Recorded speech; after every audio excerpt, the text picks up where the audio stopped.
Nous sommes en Allemagne, en 1915. Le pays est en guerre depuis près d'un an contre les puissances alliées, dont la France, la Grande-Bretagne et l'Empire russe. Ces images sont prises par deux Américains. En 1915, les États-Unis ne sont pas encore engagés dans le conflit. Les deux reporters ont obtenu l'autorisation de filmer d'abord à Berlin, comme ici, dans un hôpital militaire. Puis lors des entraînements de l'armée. Ils ont pu aller dans des régions dévastées par la guerre, à l'est du pays, en Prusse orientale et en Pologne russe. Près des zones de combat contre les armées du tsar. Là, ce sont des villageois qui fuient la guerre. Ici, d'immenses colonnes de prisonniers russes. Les deux reporters ont été filmés à leur départ de Chicago. Lui, c'est Wilbur Dobro, photographe, un homme très entreprenant. Et lui, Irwin Riess, caméraman, plus discret, il parle bien l'allemand. Ce reportage est financé par des hommes d'affaires de Chicago. Riess et Dobro sont venus des États-Unis avec cette voiture de luxe, une Stutz. Pourquoi sillonner l'Allemagne en guerre avec un bolide de course très inconfortable et peu pratique? Nos deux cinéastes ont-ils été libres de circuler et de filmer ce qu'ils voulaient? Et qu'est devenu leur film quand leur pays est entré en guerre contre l'Allemagne? Revenons à des images de leur arrivée en Europe. C'est aux Pays-Bas, à Rotterdam, qu'ils débarquent avec leur bolide de course. Dobro est au volant. Riess fait les images. Depuis 9 mois que dure la guerre, les Pays-Bas sont neutres. C'est pour cela que les reporters ont décidé de traverser l'Atlantique jusqu'ici et de rejoindre ensuite l'Allemagne par la route. C'est dans la petite ville de Beek qu'ils passent la frontière et se filment au moment du premier contrôle. Un instant. À l'avant, une plaque néerlandaise spéciale a été fixée sous leur plaque américaine de l'Illinois. Les voilà en couleur. Tout est en règle. Et hop, arrivés du côté allemand, avec leur étonnante voiture, sans porte, sans toit, sans coffre, et surchargée de bagages et de matériel pour faire des photos de presse et tourner leurs films. Sur cette photo, Dobro, au volant, est tout sourire, et certainement soulagé car ils ont risqué la catastrophe. Il y a quelques jours, à peine débarqués à Rotterdam, ils ont appris qu'en Allemagne, depuis le 1er avril 1915, les voitures privées sont interdites de circulation et l'essence réservée aux militaires. Alors, à Rotterdam, ils ont d'abord laissé leur voiture et pris le train pour l'Allemagne, direction Berlin, afin d'obtenir un permis exceptionnel de circulation. Une fois le passe-droit accordé, retour à Rotterdam et traversée des Pays-Bas, le cœur léger, jusqu'à la ville de Beek. Passage de la frontière et encore quelques centaines de kilomètres de route allemande avec leur bolide de course pour rejoindre Berlin. L'Allemagne et l'Autriche-Hongrie sont alors en guerre, à l'ouest contre la Belgique, le Royaume-Uni et la France, et à l'est contre l'Empire russe. Voici les deux lignes de front au moment où les reporters s'installent à Berlin, au luxueux hôtel Adlon, que l'on voit ici, photographié 5 ans plus tôt, en 1910. L'hôtel est très bien situé, à moins de 100 mètres de la porte de Brandebourg que l'on voit en arrière-plan. Pour faire des images, c'est pratique. Ces soldats sont en parade, uniforme impeccable, casque à pointe bien astiqué, bottes bien cirées. La caméra est presque au même endroit un autre jour. Ceux-là ne sont pas en parade, mais en déplacement. Ces paniers, pendus aux encolures des chevaux, ce sont des mangeoires. Toujours à Berlin, nos deux reporters filment des personnalités influentes qui pourraient leur rendre service, comme l'ambassadeur des États-Unis, James Gerard, à droite, considéré comme pro-allié. Ils font des images avec les 3 fils de l'empereur Guillaume II et leurs épouses. Stop! Lui, c'est Guillaume, le prince héritier. Officiellement, il a le commandement de la 5e armée. Dobro se lie même d'amitié avec le prince Maximilien de Bade. C'est lui, à gauche. Il est cousin de l'empereur Guillaume II, cousin du roi d'Angleterre et cousin du tsar de Russie. À droite, on reconnaît Dobro. En attendant l'autorisation d'aller sur le front, ils font un reportage auprès de blessés dans un hôpital de Berlin. Avec cette guerre, les progrès de l'artillerie font des ravages. Le nombre de blessures mortelles ou difficiles à soigner augmente considérablement. Un peu plus tard, nos reporters sont autorisés à aller filmer des entraînements, une fois dans la région de Hanovre, une autre fois à une centaine de kilomètres de la capitale. Dobro, avec son appareil photo en main, fait comme si c'était pour de vrai. Là, ce sont des tireurs d'élite qui visent un avion imaginaire. Encore des images qui pourront servir pour leur film. Il serait impossible que la caméra soit placée comme ici, un peu en hauteur, si en face, on leur tirait dessus. Et les uniformes ne seraient pas aussi propres si l'on était au front. En 1915, leurs casques à pointe sont encore en cuir bouilli. Les armées vont les remplacer par des casques en acier, à cause du nombre grandissant de blessures à la tête, souvent mortelles.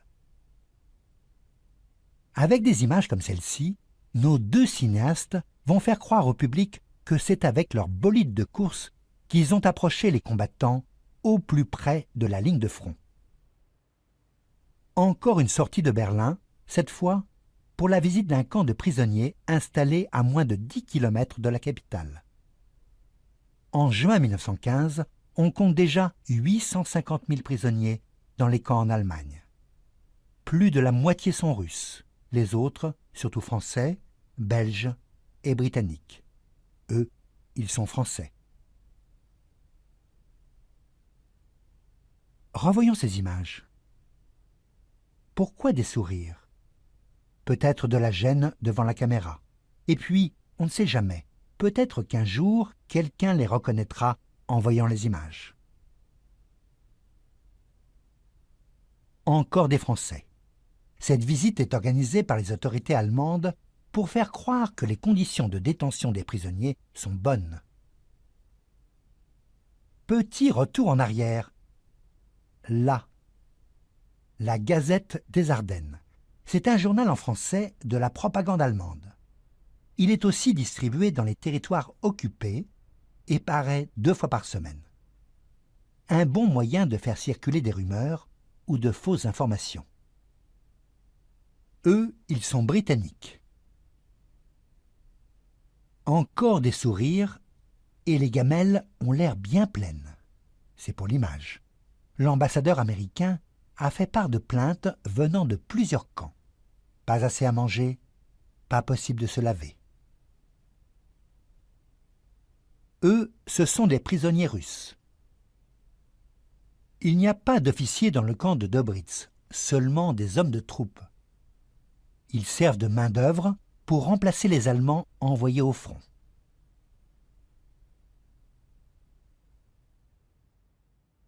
Au luxueux hôtel Adlon, nos 2 cinéastes ont retrouvé plusieurs correspondants de guerre américains.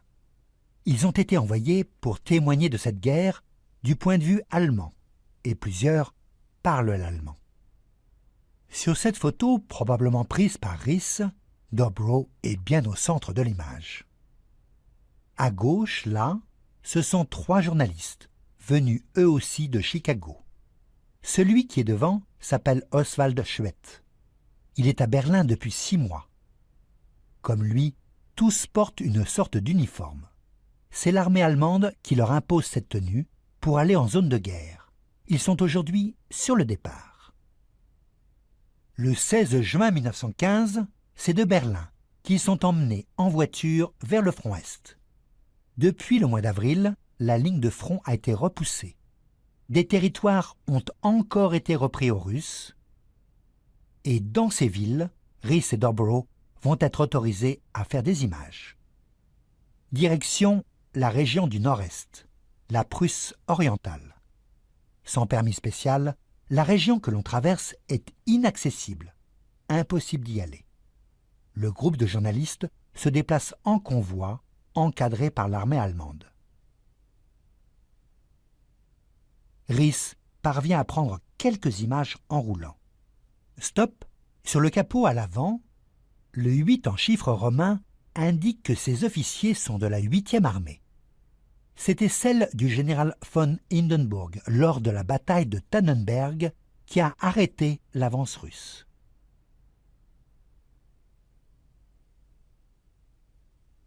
Nous traversons maintenant Ortelsburg. Et là encore, Rhys filme en roulant. Bonne façon pour montrer tout un quartier dévasté lors de combats il y a près d'un an, en août 1914. Depuis, cette large avenue pavée a été déblayée. Oh là! Petit retour en arrière.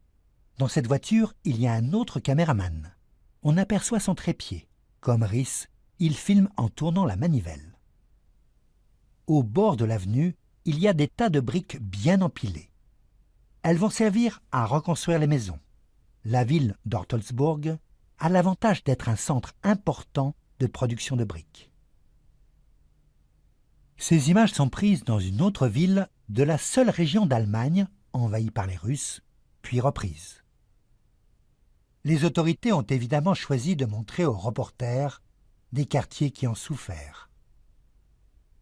Ici comme ailleurs, le général von Hindenburg, qui a maintenant le titre de maréchal, est considéré comme un héros. Rhys et Dobrow ont de la chance.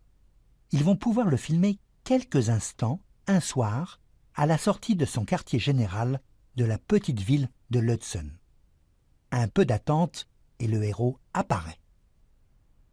À Berlin, Hindenburg a sa statue, 12 mètres de haut et en bois, pour que des donateurs puissent y planter des clous. C'est une pratique récente pour lever des fonds que Rhys a filmé ailleurs, sur une grande croix de Malte. Chaque clou représente une contribution allant de 1 à 500 marks. L'argent est destiné aux victimes de guerre. C'est après la victoire de Tannenberg, en décembre dernier, qu'il a été promu maréchal. Encore une fois. Maintenant, il dirige toutes les armées allemandes sur le front de l'Est. Stop, sur la portière, Ob Ost. C'est le raccourci de son titre de commandant suprême du front Est. Dobrow n'a pas osé s'approcher pour être à l'image. Pourtant, il le fait souvent, comme ici avec ce général. Une façon de bien se montrer dans le film et une méthode assez efficace pour prolonger la situation filmée. Il a un certain culot, M. Dobrow. Il ne parle pas un mot d'allemand, mais il n'hésite pas à faire la conversation. Quand leur film passera dans les salles de cinéma, le public verra souvent Dobrow. En fait, il se montre très souvent dans les images. Parfois, on le reconnaît tout de suite. Parfois, il est plus discret. Dans un coin, plus loin.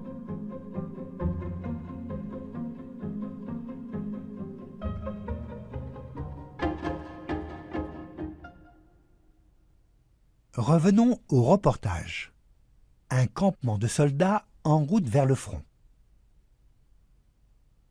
Pas question de prendre des images librement, comme on veut, quand on veut. Mais parfois, nos deux cinéastes arrivent à capter des ambiances. Ici, à l'Est, le front se déplace beaucoup. On est dans une guerre de mouvement. La ligne de front bouge sans cesse. Ces hommes sont équipés d'armes dépassées. Regardons ces fusils. Des Mauser. Le premier, plutôt sombre, modèle 1871-1884. Le second, plus clair, modèle 1888. Ces fusils sont adaptés d'un modèle qui a plus de 50 ans. Il manque d'armes récentes. D'où viennent ces soldats?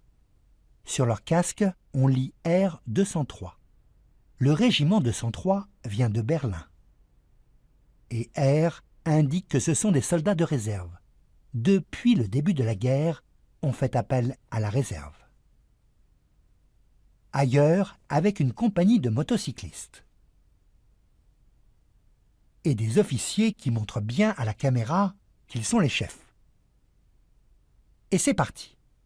Enfin, pas pour tout le monde. Et comme c'est filmé, c'est un peu gênant.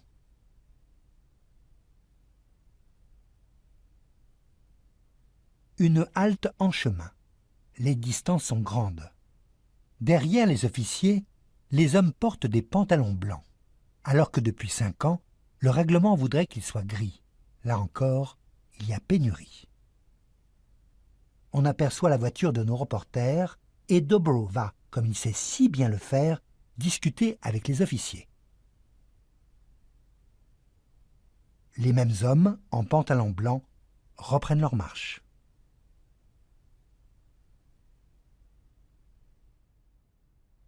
De retour du front, la plupart des soldats doivent passer par des centres de désinfection comme celui-ci.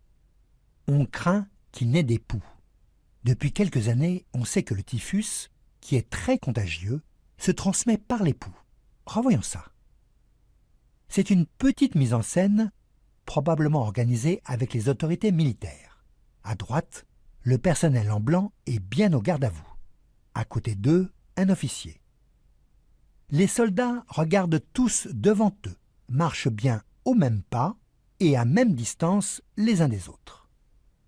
Vêtements, chaussures et sacs vont passer dans une étuve à plus de 80 degrés. En Russie, comme en Pologne, il y a souvent des épidémies de typhus. La crainte est de contaminer la population allemande lorsque les soldats sont de retour. Après ce premier voyage très guidé, en Prusse orientale, retour à Berlin. Au mois d'août, le front Est est encore repoussé et un second voyage est organisé jusqu'en Pologne avec une visite prévue à Varsovie. À la gare de Varsovie, Riss filme des journalistes et des militaires de bonne humeur. L'angle de prise de vue permet de voir l'écriteau « Varsovie, gare centrale » écrit en allemand. Ces hommes font partie d'un régiment du génie militaire. Ce sont des sapeurs. Dobro, en chemise et cravate, prend la pose avec eux. Ces hommes du génie ont beaucoup à faire à Varsovie. Avant de se retirer de la ville, les Russes ont détruit tous les ponts. Au loin, c'est le pont Poniatowski. À Varsovie, le fleuve, la Vistule, fait plus de 300 mètres de large. Les civils utilisent ces petits bateaux à voile pour passer d'une rive à l'autre. En arrière-plan, c'est le pont du chemin de fer, qui lui aussi a été dynamité. L'urgence pour les hommes du génie est que les troupes et le matériel de guerre puissent passer d'une rive à l'autre. Quant à la réparation des ponts pour les civils, c'est moins pressé. Nous sommes maintenant dans un quartier juif de la ville. Ceux qui portent des brassards bicolores font la police. Ici, comme ailleurs dans la région, les Juifs espèrent être mieux traités par les Allemands qu'ils ne l'ont été par les Russes. Un instant. Sur l'enseigne, à droite, on lit Friedman. À gauche, le même nom, écrit en cyrillique. Du temps de l'administration russe, c'était un signe de la souveraineté du tsar. Et maintenant, Dobro et Riss nous embrouillent un peu. Ils font comme si on était encore à Varsovie. En fait, ces images sont prises à 300 km de là. la ligne du tram numéro 4, en direction de Gerberdam, n'est pas à Varsovie, mais en Allemagne, dans la ville de Posen. Et ces soldats traversent la place principale de Posen, la place Guillaume. En revanche, cette cathédrale Saint-Alexandre Nevski est bien à Varsovie. Elle est toute neuve. Rys et Dobro ne peuvent pas se douter qu'après la Première Guerre mondiale, quand la Pologne redeviendra indépendante, cette cathédrale orthodoxe, symbole de l'occupation russe, sera totalement détruite. C'est à une 50aine de kilomètres de Varsovie que nos deux reporters font enfin de vraies images de combat. Arrivant prudemment par la gauche, c'est Dobro. Devant lui, un peu à droite au sol, un soldat allongé bouge un peu. Petit retour en arrière. Quand ce soldat se retourne, on voit briller le canon de son fusil. Et à sa gauche, on aperçoit un autre soldat. Et encore un autre. Il y a là toute une rangée de soldats. Autre moment. Dobro n'est plus là. Revoyons ça. À l'horizon, on aperçoit de la fumée. Là-bas, il y a des tirs. Maintenant, en bas de l'image, Dobro prépare son appareil photo. En fait, les Russes sont loin, assiégés dans une forteresse et sur le point de capituler. Un journaliste a rejoint Dobro. Il n'y a pas vraiment de danger pour eux. Le 20 août 1915, les 90 000 soldats du tsar qui tenaient l'immense forteresse de Novogorgievsk sont faits prisonniers. Pour les armées russes, cette capitulation sera lourde de conséquences. Pour ces combattants allemands qui ont participé au siège de la forteresse, cela signifie un peu de repos. Rys et Dobro sont témoins d'un moment important de la guerre. Les Russes abandonnent la Pologne. C'est dans la forteresse que nos deux cinéastes parviennent à filmer une petite partie de ces trophées de guerre. Plus de 900 canons sont pris à l'ennemi. Avant de se rendre, les Russes ont eu le temps de mettre hors d'usage beaucoup de ces canons.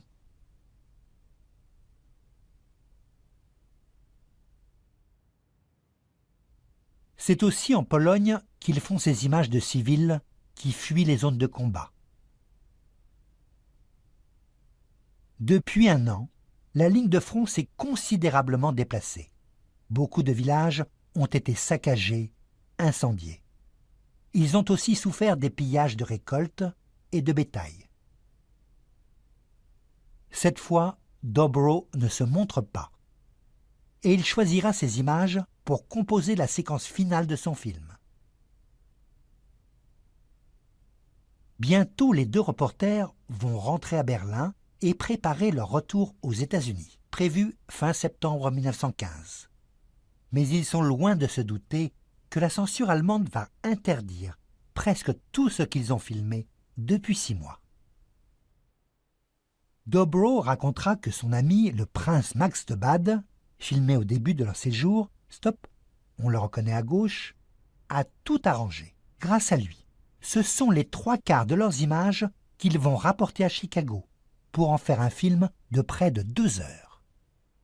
Voici le titre, Les images de guerre de Dobro, ou Sur la ligne de front avec les Allemands. Il est suivi par un carton surprenant. Dobro se présente sans aucune gêne comme le plus célèbre photographe de presse du pays. Après ce carton, il y a ces images de Dobro au volant de leur bolide. Puis, quelques images de Rys qu'il présente comme son assistant, ce qui n'est pas très juste. Et puis, une courte séquence les montre disant au revoir à leurs amis de Chicago. C'est dans cette région où de nombreux habitants ont de la famille en Allemagne que leur reportage aura le plus de succès et rapportera le plus d'argent. La voiture apparaît souvent dans le film. Véritable attraction auprès des Allemands et moyen de faire des images inattendues, Cette voiture va devenir la mascotte du film. Lors des projections aux États-Unis, Dobro gare souvent la voiture devant la salle pour attirer les spectateurs.